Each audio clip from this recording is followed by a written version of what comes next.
এফালৰ পৰা ধ্বংসস্তূপত পৰিণত হৈছে শ শ অট্টালিকা। ইৰাণে দেখুৱাইছে নিজৰ শক্তি পুনৰ এবাৰ। মাৰ্কিন ৰাষ্ট্ৰপতি ডোনাল্ড ট্ৰাম্পে ইৰাণক আদিম যুগলৈ লৈ যোৱাৰ হুংকাৰ প্ৰদান কৰাৰ পিছতেই গৰজি উঠিছে ইৰাণ। ইজৰাইলৰ ওপৰত চলিছে ধাৰাসাৰ আক্ৰমণ। মুহূৰ্তৰ ভিতৰতে শ শ অট্টালিকা মাটিৰ লগত মিহলি কৰি ইৰাণে দেখুৱাইছে নিজৰ শক্তি। নমস্কাৰ প্ৰিয় দৰ্শক, মই জয়ন্ত মাধৱ গোস্বামী আপোনাক স্বাগতম জনাইছোঁ। নিউজ 18 অসম নৰ্থ ইষ্টৰ ডিজিটেল লাইভলৈ লৈ আহিছোঁ ৱাৰ আপডেটছ। মধ্যপ্ৰাচ্যৰ মহাযুদ্ধখনৰ এতিয়া ঘনে ঘনে পথ পৰিৱৰ্তন হৈ আছে। মাৰ্কিন ৰাষ্ট্ৰপতি ডোনাল্ড ট্ৰাম্পৰ ৰণহুংকাৰ 2-3 সপ্তাহৰ ভিতৰতে ইৰাণ ধ্বংস হৈ যাব। বৰ বেছি 2-3 সপ্তাহ প্ৰয়োজন আমেৰিকাক ইৰাণক নিষেধ কৰিবলৈ আৰু ইৰাণক প্ৰস্তৰ যুগলৈ অৰ্থাৎ আদিম যুগলৈ লৈ যোৱাৰ হুংকাৰ প্ৰদান কৰি মাৰ্কিন ৰাষ্ট্ৰপতিগৰাকীয়ে আমেৰিকাৰ জনতাক সম্বোধন কৰি কৈছিল যে ইৰাণৰ সামৰিক শক্তি এতিয়া নিঃশেষ হৈছে। ইৰাণৰ সামৰিক শক্তি সম্পূৰ্ণৰূপে নিঃশেষ হোৱা বুলি দাবী কৰা ট্ৰাম্পক এতিয়া ইৰাণে এনেদৰে সমুচিত প্ৰত্যুত্তৰ দিয়া বিষয়টোৱে যথেষ্ট তাৎপৰ্য বহন কৰিছে। যি সময়ত মাৰ্কিন ৰাষ্ট্ৰপতি ট্ৰাম্পে ইৰাণৰ সামৰিক শক্তি ধ্বংস কৰা বুলি দাবী কৰিছিল, তাৰ পিছতে ইৰাণে ইজৰাইলৰ ওপৰত বিশেষকৈ উত্তৰ ইজৰাইলক লক্ষ্য কৰি ইজৰাইলৰ হাইফা চহৰক টাৰ্গেট কৰি যোৱা 24 ঘণ্টাত এনেধৰণৰ আক্ৰমণ চলাই আছে। বিগত 48 বা 24 ঘণ্টাত এনেদৰে আক্ৰমণ চলাই আছে ইজৰাইলৰ ওপৰত ইৰাণে যে মুহূৰ্তৰ ভিতৰতে হাইফা চহৰৰ শ শ অট্টালিকা ধ্বংসস্তূপত পৰিণত কৰি ইৰাণে দেখুৱাইছে নিজৰ শক্তিৰ আকৌ এবাৰ গভীৰতা। কাৰণ 2025 বৰ্ষতো ইৰাণ থমকি ৰোৱা নাছিল, যেতিয়া 2025 বৰ্ষৰ জুন মাহত 13 জুনৰ পুৱতি নিশা ইজৰাইল আৰু আমেৰিকাই সামৰিক অভিযান চলাইছিল ইৰাণৰ পাৰমাণৱিক আন্তঃগাঁথনি ধ্বংস কৰিবলৈ। সেই তেতিয়াও সমুচিত প্ৰত্যুত্তৰ আগবঢ়াইছিল ইৰাণে। ইৰাণৰ পৰাক্ৰম দেখি ইৰাণৰ প্ৰত্যাক্ৰমণৰ চোক দেখি মাৰ্কিন ৰাষ্ট্ৰপতিগৰাকীয়ে ততাতৈয়াকৈ যুদ্ধ বন্ধ কৰিবলৈ বাধ্য হৈছিল বা যুদ্ধবিৰতি ঘোষণা কৰিবলৈ বাধ্য হৈছিল।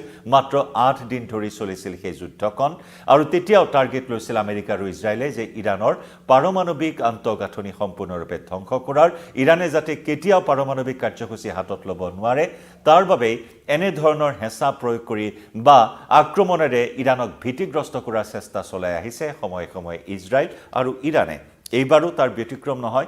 এইবাৰো কেইবাটাও লক্ষ্য আমেৰিকা আৰু ইজৰাইলৰ, যাতে ইৰাণে কেতিয়াও পাৰমাণৱিক অস্ত্ৰ তৈয়াৰ কৰিব নোৱাৰে। পাৰমাণৱিক নিৰস্ত্ৰীকৰণ চুক্তিত স্বাক্ষৰ কৰিবলৈ প্ৰথমে আক্ৰমণেৰে হেঁচা দিয়া পৰিলক্ষিত হ'ল মাৰ্কিন ৰাষ্ট্ৰপতি ডোনাল্ড ট্ৰাম্পক, কিন্তু তাৰ পিছত ইৰাণে এতিয়াও সেও মনা নাই আৰু সেও নমনা ইৰাণক আদিম যুগলৈ লৈ যোৱাৰ হুংকাৰ প্ৰদান কৰি আমেৰিকাৰ জনতাক সম্বোধন কৰি প্ৰায় 20 মিনিট জোৰা ভাষণত মাৰ্কিন ৰাষ্ট্ৰপতি ডোনাল্ড ট্ৰাম্পে সকিয়নি দিছিল যে মাত্ৰ 2-3 সপ্তাহৰ ভিতৰতে যুদ্ধ শেষ হ'ব।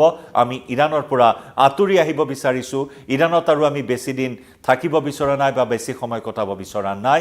ইৰাণৰ পৰা আমি আঁতৰি আহিম। 2-3 সপ্তাহত ইৰাণক আদিম যুগলৈ আমি লৈ যাম।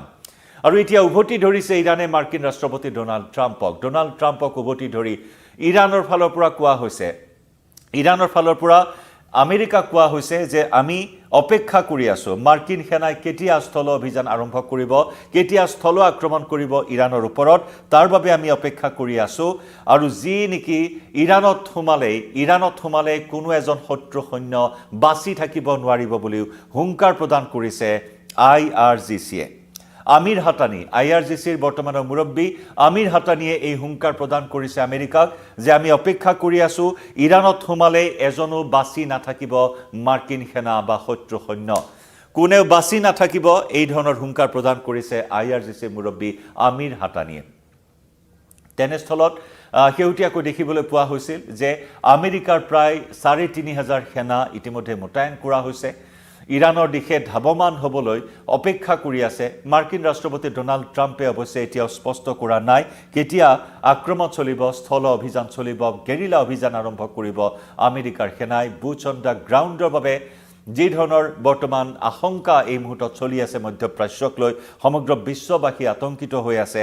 কাৰণ বিশ্ববাসী প্ৰভাৱিত হৈছে এই যুদ্ধক লৈ। ইন্ধনৰ সংকটে ইতিমধ্যে বিভিন্ন দেশক জুৰুলা কৰা পৰিলক্ষিত হৈছে, যি নেকি আমেৰিকাও প্ৰভাৱিত হৈছে।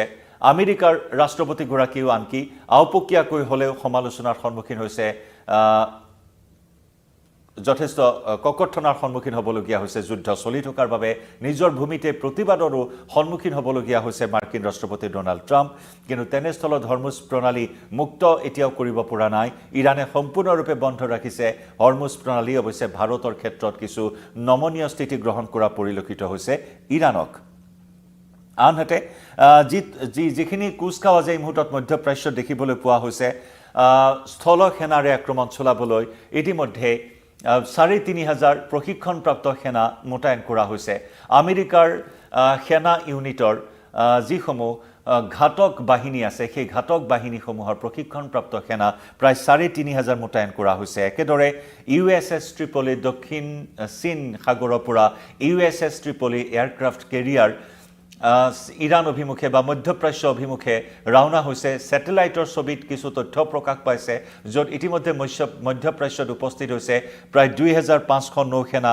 কঢ়িয়াই অনা সেই জলদানৱ হিচাপে পৰিগণিত USS ট্ৰিপলি ইতিমধ্যে মধ্যপ্ৰাচ্যত উপস্থিত হোৱাৰো কিছু তথ্য পোহৰলৈ আহিছে গতিকে তাৰ লগত আৰু কেইবাখনো যুদ্ধ জাহাজ ইতিমধ্যে ধাৱমান হৈছে ইৰাণ অভিমুখে ইৰাণক এটা ফালৰ পৰা সম্পূৰ্ণৰূপে বেৰি ৰখাৰো তথ্য আহিছে য'ত নেকি পাৰস্য উপসাগৰ ওমান উপসাগৰ ভূমধ্য সাগৰ ভাৰত মহাসাগৰ দক্ষিণ চীন সাগৰ সকলো ফালৰ পৰা এই জলদানৱ সদৃশ এয়াৰক্ৰাফ্ট কেৰিয়াৰ এইসমূহ ইৰাণ অভিমুখে ৰাওনা হোৱাৰ তথ্য ইতিমধ্যে আমেৰিকাই প্ৰকাশ কৰি আহিছে কিন্তু আমেৰিকাই এতিয়াও স্পষ্ট কৰা নাই যে কেতিয়া স্থল অভিযান আৰম্ভ কৰিব ইৰাণৰ বিৰুদ্ধে কিন্তু তেনেস্থলত আমেৰিকাক প্ৰত্যাহ্বান জনাই ইৰাণৰ ফালৰ পৰা কৈছে IRGCৰ ফালৰ পৰা কৈছে যে আহক আমি আপোনালোকৰ বাবে অপেক্ষাত আছো আমাৰ ভূমিত প্ৰৱেশ কৰিলে এফালৰ পৰা নিষেধ কৰি পেলাম কোনো এজন আমেৰিকাৰ সেনাই বাচি থাকিব নোৱাৰে বুলি হুংকাৰ প্ৰদান কৰিছে IRGCৰ মুৰব্বী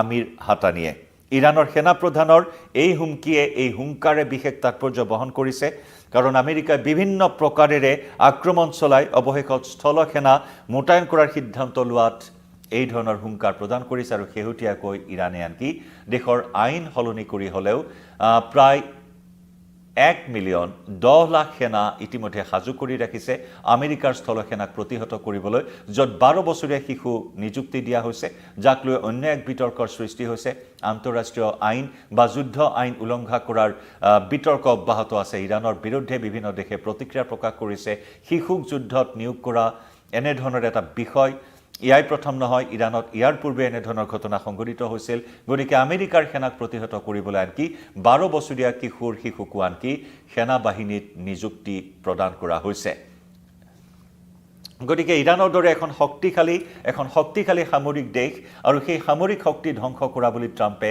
ঘোষণা কৰাৰ পিছত কিন্তু ইৰাণে নিজৰ শক্তি দেখুৱাই আহিছে ইজৰাইলৰ ওপৰত ধাৰাসাৰ আক্ৰমণ ড্ৰোন মিছাইলেৰে আক্ৰমণ চলাই হাইফা চহৰ প্ৰায় ধ্বংসমুখী কৰি তোলা পৰিলক্ষিত হৈছে গতিকে এতিয়া মাৰ্কিন ৰাষ্ট্ৰপতিগৰাকীয়ে শেহতীয়াকৈ ইজৰাইলৰ ওপৰত চলোৱা আক্ৰমণতো প্ৰতিক্ৰিয়া প্ৰকাশ কৰি ইয়াৰ সমুচিত প্ৰত্যুত্তৰ দিয়া হ'ব বুলি কৈছে আৰু আমেৰিকাই নিজৰ নিৰাপত্তাৰ খাতিৰত ইৰাণত আক্ৰমণ চলাই থকাৰ কথাও বিবৃতিত প্ৰকাশ কৰিছে মাৰ্কিন ৰাষ্ট্ৰপতি ডোনাল্ড ট্ৰাম্পে গতিকে যুদ্ধৰ চোক কোন দিশে যায় সেয়া লক্ষণীয় হ'ব কাৰণ প্ৰতি মুহূৰ্ততে দৃশ্যপট সলনি হৈ আছে এই যুদ্ধখনৰ জনাই যাম প্ৰতিটো আপডেট এই মুহূৰ্তত লাইভৰ পৰা বিদায় লৈছোঁ ধন্যবাদ